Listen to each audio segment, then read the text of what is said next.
Hi hello welcome to my YouTube channel. അപ്പം നമ്മൾ ഇന്ന് വന്നിരിക്കുന്നത് നമ്മുടെ ബിഗ് ബോസിന്റെ അപ്ഡേറ്റുമായിട്ടാണ്. അപ്പം നമ്മുടെ ബിഗ് ബോസ് ഒക്കെ ഇന്നലെ കാര്യമായിട്ട് ലോഞ്ച് ചെയ്തു. നമ്മളൊക്കെ ആഗ്രഹിച്ചതും നമ്മൾ ഒക്കെ പ്രെഡിക്റ്റ് ചെയ്ത എല്ലാവരും തന്നെ നമ്മുടെ ബിഗ് ബോസിലുണ്ട്. അപ്പം നമ്മുടെ ബിഗ് ബോസ് ഈ തവണ കഴിഞ്ഞ പ്രാവശ്യത്തെ ഒന്നും പോലെ അല്ല, ഈ പ്രാവശ്യം അത്യാവശ്യം എല്ലാം നല്ല അടിപൊളി കണ്ടസ്റ്റൻസ് ആണ്.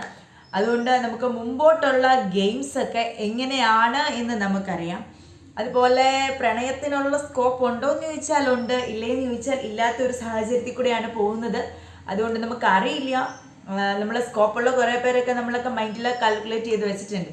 അതല്ലാതെ വലിയൊരു എന്താ പറയുക, വലിയൊരു ഇതിനില്ല. പിന്നെ ആളുകളൊക്കെ നല്ല അത്യാവശ്യം നല്ല അത്ലറ്റിക്കലി നല്ല സെറ്റപ്പായിട്ടുള്ള കണ്ടസ്റ്റൻസ് ആണ് എല്ലാവരും തന്നെ. അപ്പം നമുക്ക് കൂടുതലായിട്ട് എങ്ങനെ വരും, എങ്ങനെ ആയിരിക്കുമെന്ന് നമുക്ക് കുറച്ചും കൂടി ഒന്ന് ചിന്തിക്കേണ്ടതായിട്ടുള്ളൊരു കാര്യമുണ്ട്.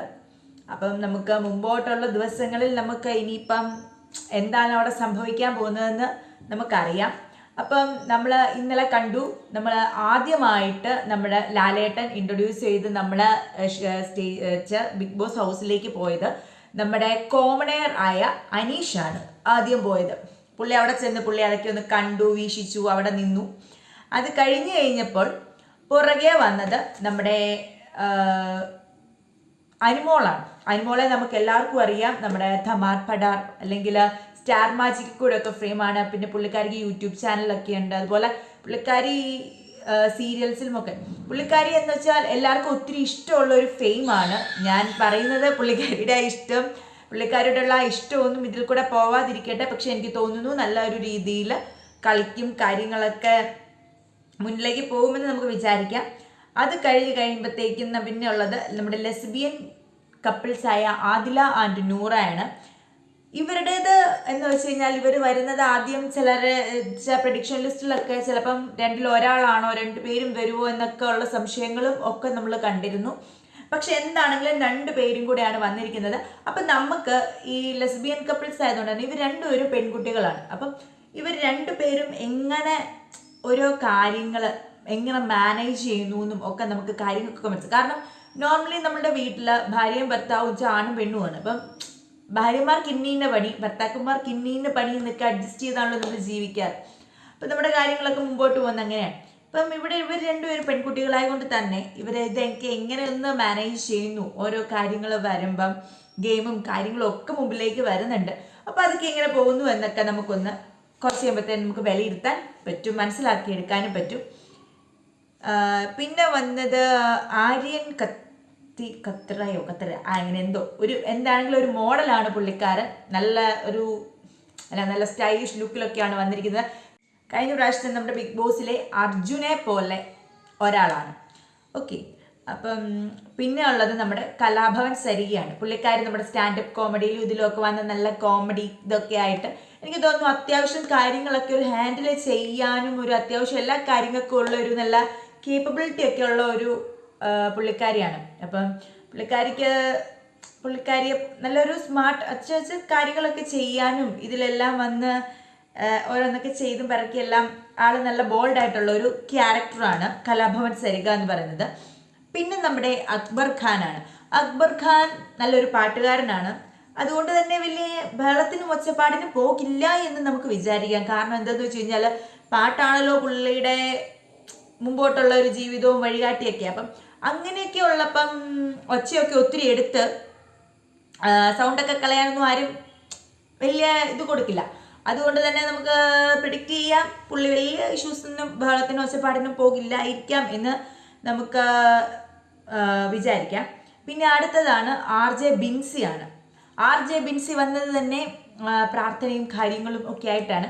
എന്താണെങ്കിലും ഈ പ്രാവശ്യത്തെ നമ്മളുടെ ആഗമത്വം ബിഗ് ബോസിൽ ഒരു ദൈവഭയം, ഭക്തി, പിന്നെ മരിച്ചുപോയ ആത്മാക്കളുടെ ഒക്കെ സാന്നിധ്യങ്ങൾ ഒക്കെ ഭയങ്കരമായിട്ട് നിൽക്കുന്ന ഒരു ടൈമാണ് നമ്മുടെ ഈ പ്രാവശ്യത്തെ ബിഗ് ബോസ് എന്ന് പറയുന്നത്. പിന്നെ ഇപ്പം നമുക്ക് അടുത്തായിട്ട് വന്നിരിക്കുന്ന അഡ്വക്കേറ്റ് ഒനിൽ സാബു ആണ് വന്നിരിക്കുന്നത്. പുള്ളി ഒരു അഡ്വക്കേറ്റ് ആയിരുന്നു. പക്ഷേ പുള്ളി ഇപ്പോൾ അതിൽ നിന്നും ഒക്കെ വിട്ട് മാറി ഒരു കുക്കിങ്ങും കാര്യങ്ങളും അങ്ങനെയൊക്കെ ഉള്ള ഒരു ഇതുമായിട്ടൊക്കെയാണ് പുള്ളി ഇപ്പം നടക്കുന്നത്. അപ്പം ആ ഒരു രീതിക്ക് തന്നെ. പക്ഷെ കിച്ചണൊക്കെ കൈകാര്യം ചെയ്യാൻ നല്ല ക്ലീൻ ആയിട്ട് നല്ല വെടിപ്പായിട്ട് കിച്ചണൊക്കെ എന്താ പറയുക കൈകാര്യം ചെയ്യാൻ പറ്റുന്ന ഒരു പുള്ളിയാണ്. അപ്പം നല്ല വെറൈറ്റി ഡിഷസോ കാര്യങ്ങളൊക്കെ കാണും. പക്ഷെ എന്നിരുന്നാലും ഇപ്രാവശ്യം അവിടെയൊന്നും ആയിരിക്കുകയില്ല. കാരണം ലാലേട്ടൻ നമ്മുടെ 7ന്റെ പണിയുമായിട്ടാണ് നമ്മുടെ ബിഗ് ബോസിലേക്ക് വന്നിരിക്കുന്നത്. പിന്നെ അടുത്തത് നമ്മുടെ ബിന്നി സെബാസ്റ്റ്യൻ. പുള്ളിക്കാരി ചൈനയിൽ നിന്ന് MBBS ഒക്കെ കംപ്ലീറ്റ് ചെയ്ത് നാട്ടിൽ വന്ന് ഡൽഹിയിലൊക്കെ കുറേ കാലം വർക്കൊക്കെ ചെയ്തു ഡൽഹിയിൽ. അത് കഴിഞ്ഞ് ഇപ്പം പുള്ളിക്കാരി സിനിമ, അതായത് നമുക്കൊക്കെ അറിയാം ഗീതാ ഗോവിന്ദത്തിൽ ഗീതുവായിട്ടൊക്കെ വന്ന് ഇപ്പം നല്ല അടിപൊളിയായിട്ട് നമ്മുടെ ഫിലിം ഇൻഡസ്ട്രിയിൽ, അതായത് നമ്മുടെ ഇതിലെ മേഖലയിൽ നല്ല അടിപൊളിയായിട്ട് നിൽക്കുന്ന ഒരു പുള്ളിക്കാരിയാണ് ബിന്നി സെബാസ്റ്റ്യൻ. പിന്നെ വന്നിരിക്കുന്നത് നമ്മുടെ അഭിലാഷാണ്. അഭിലാഷ് ഒരു ആക്ടറാണ്. അതുപോലെ പുള്ളിക്ക് എന്തോ ഒരു ഡിസേബിലിറ്റി ഉള്ള ഒരു മനുഷ്യനാണ്. പക്ഷേ അതൊക്കെ വെച്ചുകൊണ്ട് പുള്ളി നല്ല ഒരു എന്താ പറയുക, പുള്ളിയുടെ കഴിവുകളൊക്കെ ഒത്തിരി കഴിവുകളും കാര്യങ്ങളും ഒക്കെ ഉള്ള ഒരു ആളാണ്. അപ്പം പുള്ളി അങ്ങനെയുള്ള ആളുകളെയൊക്കെ പ്രതിനിധീകരിച്ച് എല്ലാവരും ചെയ്യാൻ പറ്റും, അങ്ങനെ ഒരു പോസിറ്റീവ് മൈൻഡോടു കൂടിയാണ് പുള്ളിയും വന്നിരിക്കുന്നത്. പുള്ളി ഒരു ഇൻഫ്ലുവൻസറൊക്കെയാണ്. പുള്ളിയുടെ കാര്യങ്ങളൊക്കെ നമ്മളൊക്കെ കാണാറുള്ളതാണ്. പിന്നെ വന്നിരിക്കുന്നത് റെന ഫാത്തിമയാണ്. റെന ഫാത്തിമേനെ നമുക്കറിയാം, പുള്ളിക്കാരി ഒരു യൂട്യൂബറാണ്, ഒരു ഇൻഫ്ലുവൻസറാണ്.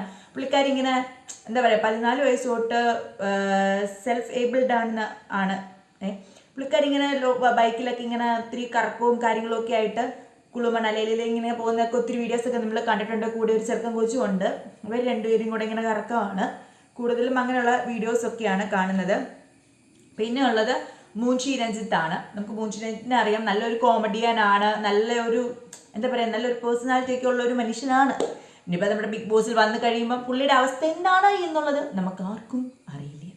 കാരണം അങ്ങനെയാണ് ബിഗ് ബോസ് പ്ലാറ്റ്ഫോം എന്ന് പറയുന്നത്. നമ്മളെ മനസ്സിൽ ഒത്തിരി കണക്ക് കൂട്ടിരിക്കുന്ന പലരും തവിട് പൊടിയായി പോണ സെറ്റപ്പ് ഉണ്ട്. കാരണം അതിൻ്റെ ഒരു ഇതെങ്ങനെയാണ് അപ്പം നമുക്കറിയില്ല ഇനിയിപ്പം മുമ്പോട്ട്. കാരണം പുള്ളിയൊക്കെ നല്ലൊരു കേപ്പബിലിറ്റി, നല്ലൊരു കഴിവൊക്കെ ഉള്ള ഒരു മനുഷ്യനാണ്. അപ്പം നമുക്ക് അങ്ങനെയൊക്കെ വിചാരിക്കാം. പിന്നെ ഗസീല അഡ്രൽ അങ്ങനെ എന്തുകൊണ്ടൊരു പേരാണ് കേട്ടോ, എനിക്ക് അത്രയ്ക്ക് കറക്റ്റില്ല. പുള്ളിക്കാരി ഒരു ആലപ്പുഴക്കാരിയാണ്. പുള്ളിക്കാരി ഒരു മോഡലാണ്. ഹിന്ദി ബിഗ് ബോസിൻ്റെ സീസൺ 9 സീസൺ 7 ഉണ്ടായിരുന്ന ഒരു കണ്ടസ്റ്റൻ്റ് ആണ് പുള്ളിക്കാരി. അതുപോലെ നല്ല മോഡൽ, പുള്ളിക്കാരുടെ മെയിൻ ഇതെന്ന് പറയുന്നത് മോഡലിംഗ് ആണ്. അതായത് നല്ല സൂപ്പർ സൈസിലുള്ള നല്ല അടിപൊളി ഫോട്ടോസിൻ്റെ ഒക്കെ ഒരു സെക്ഷൻസ് ഒക്കെയാണ് പുള്ളിക്കാരിയെ പറ്റി നമ്മൾ ഇതിൻ്റെ അകത്ത് പോയി ചെക്ക് ചെയ്യുമ്പോൾ തന്നെ നമുക്ക് കാണാൻ പറ്റും. പിന്നെ ഉള്ളത് ഷാരികയാണ്. ഷാരിക നമ്മുടെ ഇൻ്റർവ്യൂവറാണ്. നിങ്ങൾ ആരും മറന്നിട്ടൊന്നും കാണില്ല. പുള്ളിക്കാരിയാണ് നമ്മുടെ രേണു ചേച്ചിയുടെ എന്താ പറയുക, നമ്മുടെ രേണു സുധിയുടെ എന്തെങ്കിലുമൊക്കെ വീഡിയോസൊക്കെ വന്നു കഴിഞ്ഞാൽ അതിനൊരു നെഗറ്റീവ് കമൻറ്റ് വന്നു കഴിഞ്ഞാൽ അതിന് പുള്ളിക്കാരി റിപ്ലൈ കൊടുത്ത് അപ്പം തന്നെ പുതിയ വീഡിയോസൊക്കെ ഇറക്കാറൊക്കെയുണ്ട്. അപ്പം നിങ്ങൾക്കൊക്കെ അറിയാമായിരിക്കുമല്ലോ നമ്മുടെ ഷാരിക ചേച്ചീനെ. അതുപോലെ നമ്മുടെ രേണു ചേച്ചിക്ക് കട്ട സപ്പോർട്ടിന് നമ്മുടെ ഷാരിക ചേച്ചി ഉണ്ടായിരിക്കും അതിൻ്റെ ബിഗ് ബോസിൻ്റെ അകത്തിന് തൊട്ട്. അടുത്തത് ഷാനവാസ് ആണ്. നമ്മുടെ ഏഷ്യാനെറ്റിൽ സംരക്ഷണം ചെയ്തിരുന്ന കുങ്കുമപ്പൂവിലൂടെയാണ് ഷാനവാസിനെ ആളുകൾക്ക് ഒത്തിരി ഇഷ്ടപ്പെട്ടത്. പിന്നെ അത് കഴിഞ്ഞ് നമ്മുടെ മഴവിൽ മനോരമയ്ക്കകത്തെ മനോരമയാണോ സി കേരളത്തിനകത്താണോ നമ്മുടെ വേറൊരു സീരിയൽ ഉണ്ടായിരുന്നല്ലോ സീതയ്ക്കകത്തൊക്കെ വന്ന് ഒത്തിരി കാലം നല്ല മിന്നിത്തെളിഞ്ഞു നിന്ന ഒരു താരമാണ് ഷാനവാസ്.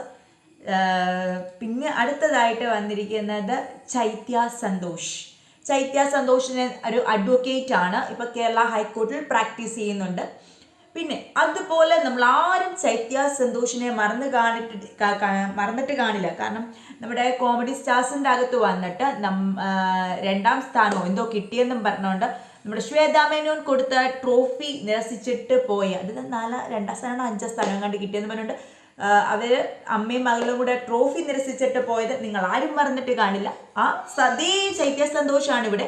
അപ്പം ഈ ചൈത്യ സന്തോഷ് നമ്മളുടെ ഇവിടെ ബിഗ് ബോസിൽ കപ്പടിക്കുമോ അതോ ലാലേട്ടൻ കൊടുക്കുന്ന ട്രോഫി വാങ്ങിക്കാതെ പോകുമോ എന്നൊക്കെ ഉള്ളത് നമുക്ക് ഇനി വരും ദിവസങ്ങളിൽ കാണാം. അപ്പം അതാണ് ചൈത്യ സന്തോഷ്, ആരും മറന്നിട്ടില്ല എന്ന് വിചാരിക്കുന്നു. പിന്നെ അടുത്തതായിട്ട് വന്നാണ് നമ്മുടെ രേണു സുധി, നമ്മുടെ താരം. പുള്ളിക്കാരി വീഡിയോ ഇടുന്നു, പോകുന്നതായിട്ട് വീഡിയോ ഇടുന്നു, പോയിട്ടില്ല എന്നും പറഞ്ഞ് വീട്ടിലിരുന്ന വീഡിയോ ഇടുന്നു. എന്തൊക്കെയായിരുന്നു കോലാഹലങ്ങൾ. എന്താണെങ്കിലും എൻ്റെ സുധിച്ചേട്ടാന്ന് വിളിച്ചുകൊണ്ടാണ് ബിഗ് ബോസിലേക്ക് കയറിയിരിക്കുന്നത്. അതാണ് ഞാൻ പറഞ്ഞത്, ഇനി മിക്കവാറും ബിഗ് ബോസിൻ്റെ അകത്ത് ആകെ മൊത്തവും ഭക്തിയും കുറേ പ്രേതഭൂതങ്ങളും എല്ലാം ആത്മാക്കളുടെ ഒക്കെ നിറ സാന്നിധ്യമായിരിക്കും ഈ പ്രാവശ്യത്തെ നമ്മുടെ ബിഗ് ബോസ്.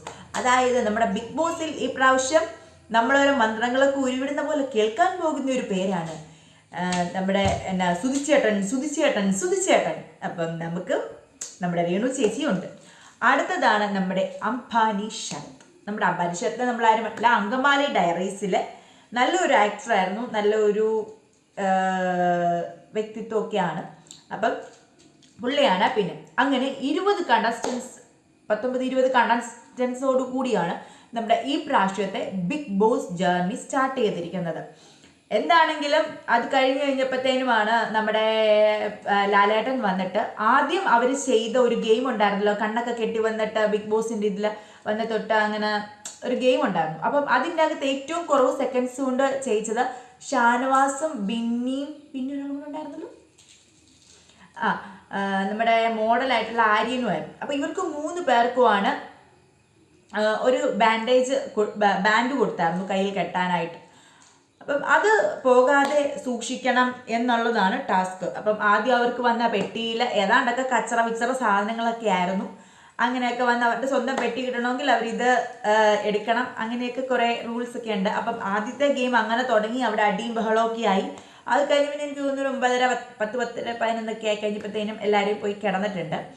ഞാൻ രാവിലെ 8 മണിക്ക് നോക്കിയപ്പോഴും അവിടെ 7-8 ആവാറായപ്പം ആ പാടെ നമ്മുടെ രഞ്ജിത്തും ഒഡ്നിലും പിന്നെ ഒരാളും കൂടെ മാത്രമേ എഴുന്നേറ്റിട്ടുള്ളൂ. അവരിവിടെ വന്നിരുന്ന് അവരുടേതായ ഡിസ്കഷൻസും കാര്യങ്ങളും ഒക്കെ നടക്കുന്നുണ്ട്. നമ്മുടെ ബിഗ് ബോസിൻ്റെ പുതിയ കാര്യങ്ങൾ, ഗെയിമുകളൊക്കെ എങ്ങനെയായിരിക്കും, എല്ലാവരും എങ്ങനെ ആക്റ്റീവായിട്ട് കളിക്കും, കാര്യങ്ങളും ഒക്കെ ആയിട്ടൊരു നല്ലൊരു ഡിസ്കഷൻ വരുന്നുണ്ട്. പിന്നെ എന്താണെങ്കിലും ഇതിൻ്റെ അകത്തൊരു പ്രണയം ഒക്കെ കാണുമായിരിക്കും. ഇതിൽ ആരാണ് പ്രണയിക്കാൻ പോകുന്നത് എന്ന് നമുക്കറിയില്ല. എന്താണെങ്കിലും ഒരു പ്രണയം ഉറപ്പാണ്, പിന്നെ അടി ഉറപ്പാണ്. എന്താണെങ്കിലും നമുക്ക് കാണാം നമ്മുടെ മുമ്പോട്ടുള്ള സമയങ്ങളിൽ നമ്മുടെ ബിഗ് ബോസ് ഏത് രീതിയിൽ ആയിരിക്കും എന്ന് നമുക്ക് കാണാം. കാരണം ഇതിനകത്ത് പറയാനൊരു കാര്യമുണ്ട്. നമ്മുടെ സ്റ്റാർ മാജിക്കിലെ അനുമോളുമുണ്ട്, നമ്മുടെ രേണു ചേച്ചിയുണ്ട്. നമ്മുടെ രേണു ചേച്ചിയുടെ ഇപ്പോഴത്തെ ഒരു സീറ്റിങ്ങും സെറ്റപ്പും വെച്ചിട്ട് ഇവർ പലരുമായിട്ട് വലിയൊരു സ്വരച്ചേർച്ച ഇല്ല എന്നൊരു സംശയവും ഇല്ല. കാരണം ഇതിൻ്റെ അകത്ത് ഈ അനുമോള് പണ്ട് തൊട്ട് നമ്മുടെ സുധിച്ചേട്ടൻ്റെ പെങ്ങളുകുട്ടിയാ എന്നുള്ള ഒരു സംസാരമുണ്ട് ഓൾറെഡി. അപ്പം ഇത് എങ്ങനെ വരും?